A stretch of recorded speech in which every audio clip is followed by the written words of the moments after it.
আজি নিখিল বড়ো ছাত্ৰ সন্থাৰ 58তম প্ৰতিষ্ঠা দিৱস এই শুভ দিনত মই সকলো বড়োলেণ্ডবাসীক মই মোৰ তৰফৰ পৰা আন্তৰিক শুভেচ্ছা যাচিছোঁ আৰু আমি নিখিল বড়ো ছাত্ৰ সন্থা হিচাপত আমাৰ বড়ো সমাজৰ যিটো শিক্ষিক সামাজিক এইবিলাক কামৰ কৰি আছোঁ আৰু তাৰ বাদেও আমাৰ বড়োলেণ্ড অঞ্চলত থকা বিভিন্ন জাতি জনগোষ্ঠীৰ লগত মিলি প্ৰীতি হৈ আমাৰ সমাজখন কেনেকুৱা আগবাঢ়িব পাৰে এই দিশত আমি কাম কৰি আছোঁ।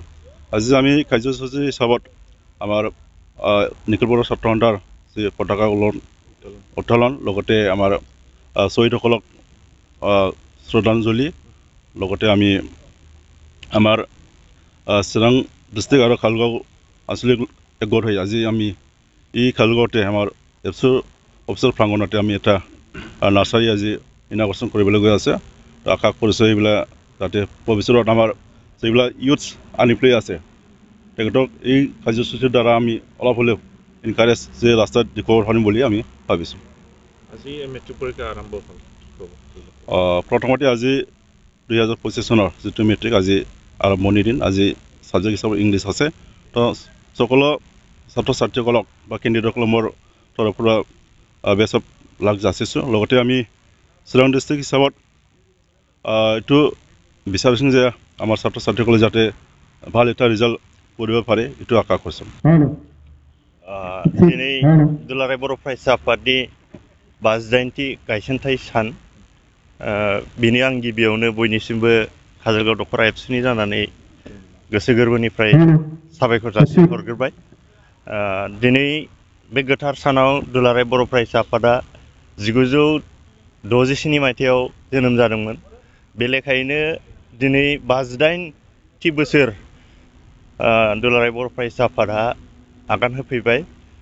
दा बाहाय जोङो दुलाराय बर' फरायसा आफाद हिसाबै बेखौनो नुदों गायसनगिरि बानेश्वर बसुमतारी आफादगिरि लोगोसेयैनो खंकेश्वर नार्जारी गाहाय नेहाथारिजों लानानै आथिखालसिम 58थि बोसोराव दुलाराय बर' फरायसा आफादा हारिनि गिलिर बिबानखौ लानानै जिहेतु हाबा मावबोबाय इयुनावबो मावलांगोन बेखौ जोङो आसा खालामो। जोंनि आथिखालनि दुलाराय बर' फरायसा आफादनि बिबानगिरिफोरा गिलिरसिन बिबान जोङो रुजुनानै खामानि मावलांदों। मानोना जोङो सानदोंमोन 2020 मायथाइयाव बिटिआर गोरोबथानि उनाव दुलाराय बर' फरायसा आफादनि हाबाफारिफ्रा एसे खमायगोन साननानै जों सानदोंमोन। नाथाय जों नुबाय दुलाराय बर' फरायसा आफादनि आथिखालनि जांख्रिथाय बियो इसिङारि जांख्रिथाय। बे जांख्रिथायनि गेजेरजों हारिखौ गोजौआव लांनांगौनि गिलिर बिबाना दुलाराय बर' फरायसा आफादा लानानै हाबा मावबोदों। आरो जोंनि नुनायाव दुलाराय बर' फरायसा आफादा जे हारिनि थांनाय थैनाय गासै बिथिंफोरखौ नोजोर बोजोबनानै आथिखालनि समाज बिथिं सोलोंथाइ बिथिं हारिमु बिथिं गासै बिथिंफोरखौ लाजोबनानै हाबा मावनो गोनां जादों। बे लेखायनो दुलाराय बर' फरायसा आफादनि गिलिर बिबाना आथिखालाव दङ। मानोना जों दिनै राव हारिमुनि बाथ्रा रायलायोबा जोंनि हारियाव हारिमुनि जे हाबा मावनाय जे बेयो खमायलांदों।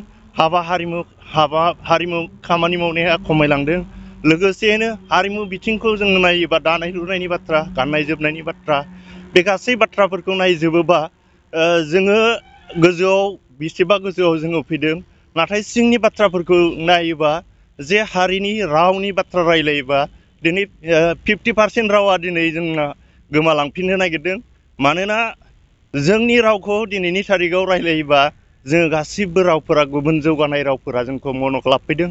बे बिथिङाव गोख्रोङै खामानि मावनांगौनि थाखाय दुलाराय बर' फरायसा आफादा दिनै हारिनि बिदा गेदेर हिसाबै सिगांग्रो दायित्व लानानै हाबा मावनांगौ बिबाना आथिखालनि दुलाराय बर' फरायसा आफादनि बिबान होननानै आं सानो।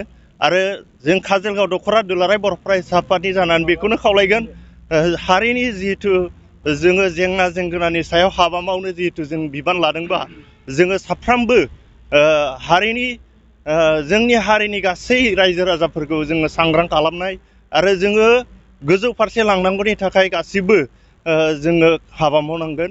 मानोना बड'फा उपेन्द्रनाथ ब्रह्मआ जोंनो गिलिर बिबान होलांदों बर'खौ गेरेमसा हारि दानांगौनि थाखाय जोंनो गिलिर बिबान होलांदों। दा बेनि थाखायनो बे मिशनजों बे थांखिजों आथिखालनि दुलाराय बर' फरायसा आफादा जोंनि राव हारिमु समाज बे बिथिंफोरखौ लाजोबनानै हाबा मावनांगौनि बिबाना आथिखालनि 58 बोसोरनि बिबानगिरिफोरा गिलिर बिबान दं होननानै आं सानो आरो बेखिनियानो। दिनै हाबाफारि हिसाबै मा खालामगोन फुंनिफ्राय? जोङो चिरां जिल्ला आरो काजोलगाव दख'रा जथायै जोङो फुंनि आर'जनिफ्राय जागायनानै जोङो फिरफिला बिरहोनाय, मुंख्लंफोरनो बिबार बावनाय, लोगोसेनो काजोलगाव दख'रा आरो चिरां जिल्लाया जथायै जोङो ग्रिन बड'लेण्ड मोनसे नार्सारि जोङो दिनै जागायनाय बा बेखेवनाय हाबाफारि दङ। बेखौबो जोङो दसे उनाव मावनो थांगासिनो दङ।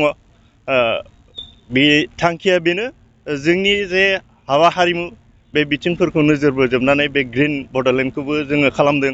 बेनि गेजेरजों जोंनि लाइमोनफोरखौ जोङो थुलुंगा होनाय बे बिथिंजों बेखौबो जों खालामदों।